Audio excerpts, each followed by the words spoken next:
감사합니다. 저는 요즘 변화에 대해서 많이 생각을 하거든요. 변화.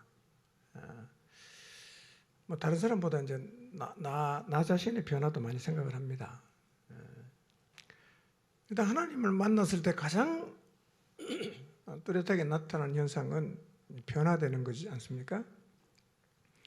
실제로 성경을 보면 하나님 만난 사람 다 변했어요. 그런데 이런 변화들이 왜 오늘날 교회 안에서는 이렇게 잘 안 나타날까 이제 하는 것입니다.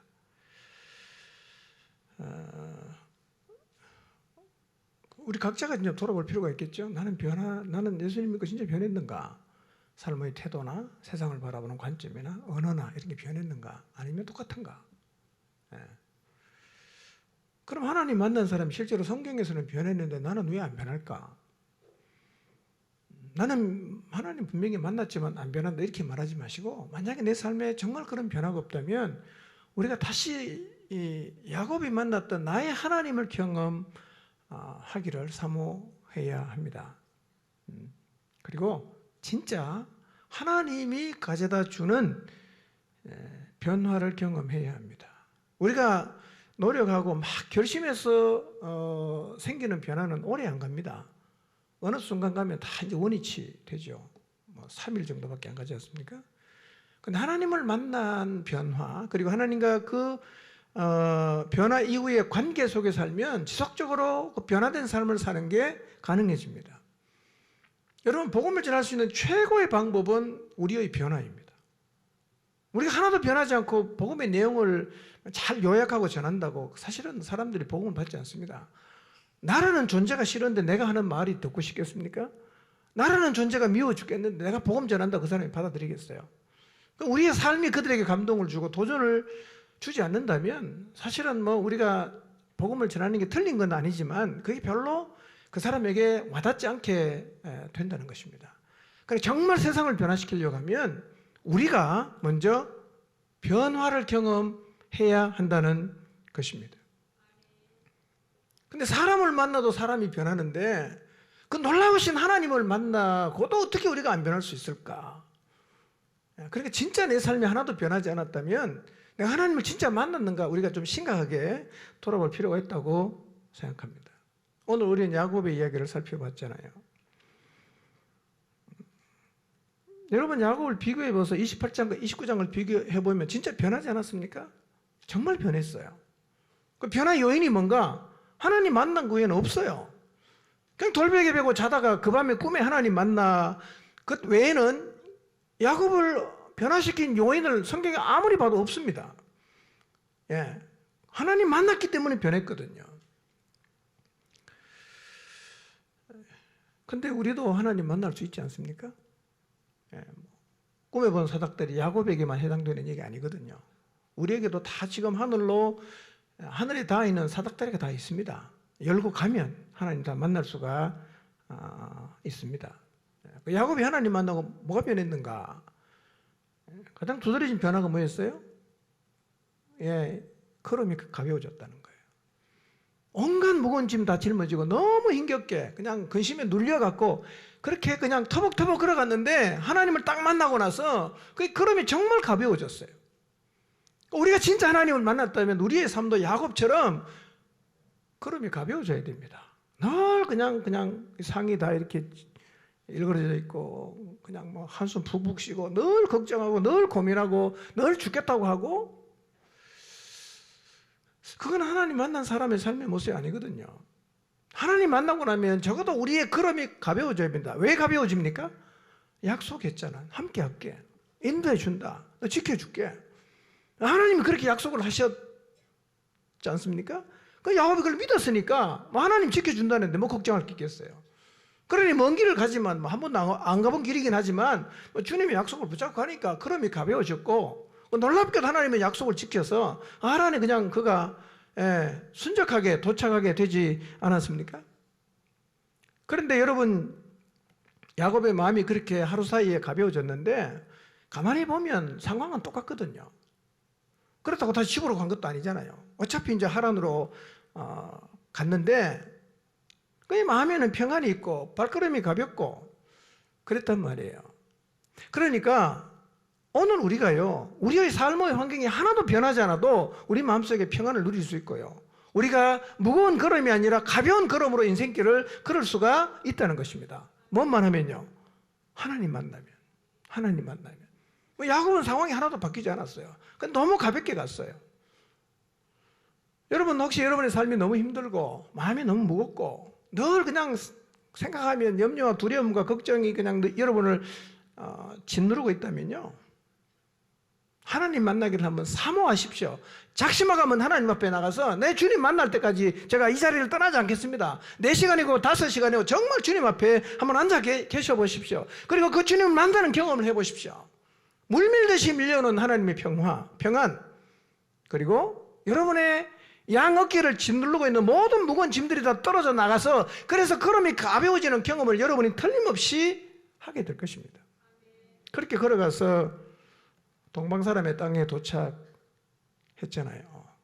여러분, 우리 시대는 별로 이해가 안 가지만 이 시대는 진짜 기적 같은 일입니다. 도로가 있나요? 무슨 이정표가 있습니까? 아무것도 없이 그냥 가잖아요. 너무 놀라운 거는 동방사람의 땅에 가서 우물을 하나 딱 봤어요. 근데 야곱이 가서 본 그 우물이 어떤 우물이냐? 그게 자기가 찾아가는 외삼촌의 양떼가 거기서 물을 먹는 우물이었다는 게 너무 놀랍지 않습니까? 어떻게 그렇게 바로 찾아갑니까? 우물이 하나밖에 없겠어요? 그런데 우리가 기억해야 될 것은 하나님이 우리 인생도 이렇게 인도하신다는 거예요. 우리는 자꾸 상황만 바꿔달라고 좀 힘든 우리의 어떤 형편을 자꾸 바꾸어 달라고 하는데요, 그거 바꾸어 달라 하지 마시고 하나님 인도를 믿으시기를 바랍니다. 구름 타고는 안 데리고 갑니다. 다 걸어가야 돼요. 힘든 상황도 다 겪습니다. 그러나 하나님은 우리를 반드시 그 자리로 이끌어 가신다는 사실을 믿으시기를 바랍니다. 고난 너무 두려워하지 마시고요. 저도 이제 좀 세월이 가다 보니까요, 고난이 별로 이게 힘들게 느껴지지 않습니다. 그럼 받으면 되니까, 감당하면 되니까요. 근데 그게 오히려 우리에게 참 유익이 돼요. 참 유익이 됩니다. 우리가 고난이 없으면 겸손해지겠어요? 우리 곁에 힘든 사람이 없으면 우리가 정말 하나님에게 물으면서 인생을 진지하게 살겠습니까? 마음대로 그냥 막 휘두르고 살려고 하지 않겠어요? 다 그런 게 사실은요, 하나님을 믿는 믿음으로 받으면 다 우리에게 복이 되는 겁니다. 고난은 진짜 복이에요, 여러분. 그리고 두 번째로 야곱이 달라진 게 뭐였어요? 참 소극적인 사람이었는데요, 사람이 참 당당해졌어요. 당당해졌습니다. 이게 막 그냥 널 찌그리고 있고 고기 숙이고 다니고 그랬는데요, 이 야곱이 달라졌어요. 이제 여러분, 하나님 믿고 좀 당당하게 사시기를 바랍니다. 어디 가도 그냥 맨날 그냥 이렇게 찌그러들지 마시고요, 어깨 피고 당당하게 살아가시길 바랍니다. 하나님 우리의 백그라운드입니다. 아니, 그분 우리 안에 계세요. 정말 그분 우리 인생 책임지십니다. 믿으시기 바랍니다. 우물가에서 대화가 이어지죠. 내 형제 어디서 왔느냐? 대답이 다 소름 끼치는 대답이. 어디서 왔다고요? 하란에서 왔다. 야곱이 어디 찾아가고 있습니까? 하란 찾아가고 있잖아요. 두 번째 물었습니다. 나홀의 손자 라반을 아느냐? 일반적으로 뭐라고 대답해야 된다고요? 모르는데요, 이렇게 대답해야 돼요. 근데 안 되는 거예요. 그 큰 도시에 얼마나 많은 사람이 사는데 이 나홀의 손자 라반을 아느냐고 하니까 모른다가 아니라 안다, 그렇게 대답했어요. 그들이 평안하냐? 뭐라고 말합니까? 평안하다. 그 다음에 붙인 말이 뭡니까? 봐라, 그의 딸 라헬이 양떼를 몰고 지금 오고 있다. 참 기가 찹니다. 놀랍습니다. 지도도 없고 한 번도 와본 적도 없는 길을 출발했는데 동방사람의 땅에 야곱이 도착했고 우물에 도착했는데 그 우물이 외삼촌 양이 물을 먹는 우물이고 그 우물 곁에 3명의 목자를 만났는데 어디서 온 사람이요? 다 하란에서 온 사람이에요. 그 사람이 누구를 알고 있어요? 나홀의 손자 라반을 알고 있어요. 그 집 사정을 잘 알아요. 아, 그 집 요즘 괜찮습니다. 문제 없습니다. 다 가르쳐줬죠. 그런데다가 라헬이 양떼를 끌고 우물로 오고 있는 이 기가 찬 드라마 같은 얘기 아닙니까? 하나님 그렇게 하셨어요. 놀라운 일입니다. 근데 하나님은 야곱만 이렇게 인도하시는 게 아니죠. 우리 인생도 이렇게 인도하십니다. 그러니까 안심하고 살아가시기를 바랍니다. 안심하고 사십시오.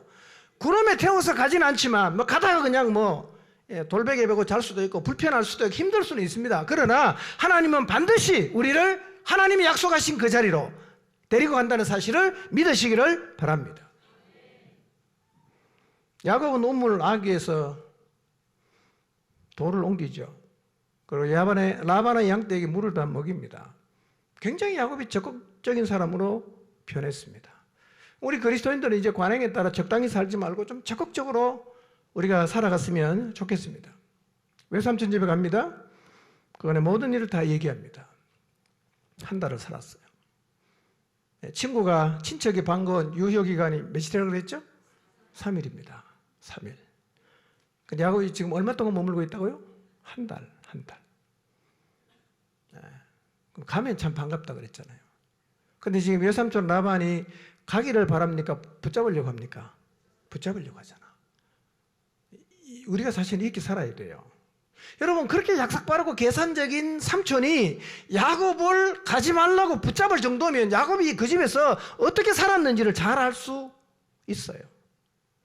그냥 피곤하다고 그냥 방에 들어놓아서 일주일이고 2주일이고 꿈쩍도 안 하면요, 가라 그러겠죠. 근데 야곱이 그렇게 안 했다는 거죠. 오는 날부터 아마 굉장히 열심히 일했을 거예요. 양을 그냥 같이 몰고 나가기도 했을 것이고요. 열심히 봉사를 했습니다. 너무 보탬이 되니까요. 야곱이 놓치기 싫은 거죠. 가지 마라. 그렇게 붙잡는 겁니다. 그리스도인인 우리는 어디를 가든지 간에 보탬이 되는 삶을 살아야 합니다.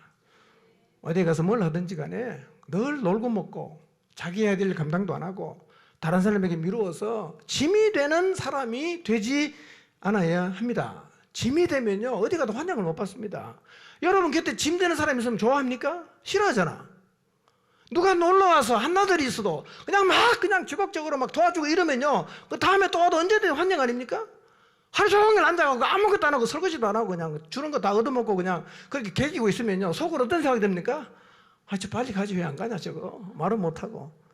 우리 그런 사람 되지 말자는 거죠. 야곱이 그렇게 안 살았습니다. 너무 열심히 일하니까요. 라반이 야곱에게 미안해 하잖아요. 야, 네가 내 조카이긴 하지만 어떻게 내가 공짜로 계속 부려먹을 수 있냐. 품삯 내줄게. 정해라. 이렇게 말해요. 붙잡는다는 얘기죠. 여러분 회사에서 붙잡는 사람이 되시기를 바랍니다. 있어나마한 사람이거나 속으로 제발 좀 저 사람 나가줬으면 좋겠다, 이런 사람이 되지 마시기를 바랍니다. 어떻게 하면 될까요? 열심히 일하시고요, 꾀부리지 마시고요, 함께 짐을 짓는 순간에 이 핑계 저 핑계 되면서 빠져나가지 마시기를 바랍니다. 예. 그렇게 살면 우리가 전하는 복음이 먹혀 들어갑니다. 그냥 일을 피하고 힘든 일은 안 하고 그냥 중요한 순간에 슬그머니 없어지고 이러고 나서 그냥 또 갑자기 예수님 믿으라고 막 그러면요, 속으로 열받거든요. 니나 잘 믿어라. 네가 믿는 예수나 관심 없다. 물론 말은 그렇게 안 할지 모르지만 그렇게 얘기를 한단 말이에요. 우리 예수님 믿고 사는 모습이 좀 달라져야 됩니다. 부지런하고 적극적이고 함께하고 싶은, 매사에 최선을 다하는 하나님의 사람들이 되시기를 바랍니다. 야곱 외삼촌의 제안에 이렇게 답하지요. 내가 외삼촌의 작은 딸 라헬을 위해서 7년을 섬기겠습니다. 7년이 이제 지참금이에요. 7년. 많은 겁니다. 근데 야곱은 라헬을 너무 사랑했잖아요. 그래서 7년이 그냥 며칠처럼 지나갔어요. 이게 뭡니까? 사랑의 힘입니다. 사랑의 힘. 정말 사랑하면요, 힘든 일이 힘들게 느껴지질 않습니다. 정말 사랑하면요, 피곤하지도 않아요. 정말 사랑하면요, 참을 수 있어요. 진짜 사랑하면요, 초인적인 힘이 나옵니다. 잠적해 자도 안 피곤하고요, 힘든 일을 해도 하나도 안 피곤하고, 그를 위해서라면 뭐든지 할 수 있고, 모든 걸 다 줘도 하나도 아깝다는 생각이 들지 않습니다. 뭐 요즘에는 전화비가 얼마 안 나오지만요. 뭐 옛날에 국제전화 뭐 연애하면요, 뭐 전화비가 수십만 원씩 나옵니다. 그럼 뭐 별로 중요하지도 않냐, 계속 하잖아요. 사랑하면 그렇게 되는 거거든요. 돈이 하나도 안 아까워요. 근데 만약에 야곱이 레아를 위해서 7년을 하라고 하면 어땠을까요? 별로 안 좋아하는데 힘들죠. 불평이 생기고요. 뭐 신세 타령도 하고 그렇게 됐을 것입니다. 주님을 따르는 우리의 태도와 자세를 결정짓는 가장 핵심이 뭐냐면 사랑입니다. 우리가 주님을 따라가는 게 참 힘들고 불평스럽고 이유가 뭘까요? 사랑이 식어서 그렇습니다. 부부관계 똑같습니다. 사랑할 때는요, 뭐 아무것도 문제가 안 돼요. 근데 사랑 안 하면 다 따지거든요. 다 논리를 따지고 이치를 따지고 굉장히 피곤해집니다. 주님과의 관계 우리가 자꾸 계산을 하고 따지고 이러면요, 주님 따라가기 힘들어요. 왜 그렇게 계산합니까? 사랑이 없으니까 계산하는 거죠. 나는 지금 기쁨과 정말 헌신하는 마음으로 주님을 따르는가? 아니면 요거 하면 하나님 얼마나 줬나? 지난번에 이만큼 했는데 왜 안 주시지? 이렇게 자꾸 계산하면서 자꾸 몸살이고 주님을 따르는 여러분의 걸음이 자꾸 주저주저하게 되는가? 한번 잘 생각해 보십시오. 이 핵심적인 차이가 뭐냐? 사랑이란 말이에요. 저는 이번 한 주간 두 가지를 여러분에게 좀 도전하고 싶습니다. 하나는 스스로 생각해서 난 참 왜 이렇게 변하지 않는가? 자세도 변하지 않고 태도도 변하지 않고 좀 변하는 것 같았는데 맨날 그냥 그 자리로 돌아오고 있다면 하나님은 깊이 만나기를 좀 사모하시길 바랍니다. 주님 만나셔서 진짜 야곱의 삶에서 일어난 변화가 하나님 만났기 때문에 우리의 삶에서 일어날 수 있도록 하나님 만나기를 사모하시기를 바랍니다. 또 하나는요, 여러분이 주님을 따라가는데 자꾸 이제 그 기본만 하려고 하고 힘든 건 안 하려고 하고 자꾸 계산하고 있다면 그건 하나님을 향한 사랑이 식어서 그런 거거든요. 하나님을 향한 사랑이 식었다면 다시 하나님의 사랑이 우리의 마음속에 부어지도록 주님 앞에 나가서 그 사랑의 회복을 갈구하시기를 바랍니다. 여러분, 사랑이 없는 사람은요, 사실은 이전에 사랑을 했을 때처럼 사랑하게 만들 수 있는 방법은 없습니다. 사랑을 회복하지 않고는 그 자리를 절대로 못 돌아갑니다. 하나님을 향한 사랑을 회복할 수 있도록 사랑의 회복을 위해서 주님 앞에 나가시기를 바랍니다. 어차피 40일 작전 기도했잖아요. 하나님 깊이 만나고 싶습니다. 주님을 향한 사랑을 회복하고 싶습니다. 그래서 하나님 때문에, 하나님의 사랑 때문에 변화되고 하나님의 사랑 때문에 하나도 불평스럽지 않고 힘들지 않고 정말 기쁨으로 주님을 따라가는 삶의 자리에 서고 싶습니다. 이런 간절함을 가지고 이번 한 주 주님 앞에 나가셔서 기도하게 되시기를 주님 이름으로 축원합니다. 기도하겠습니다.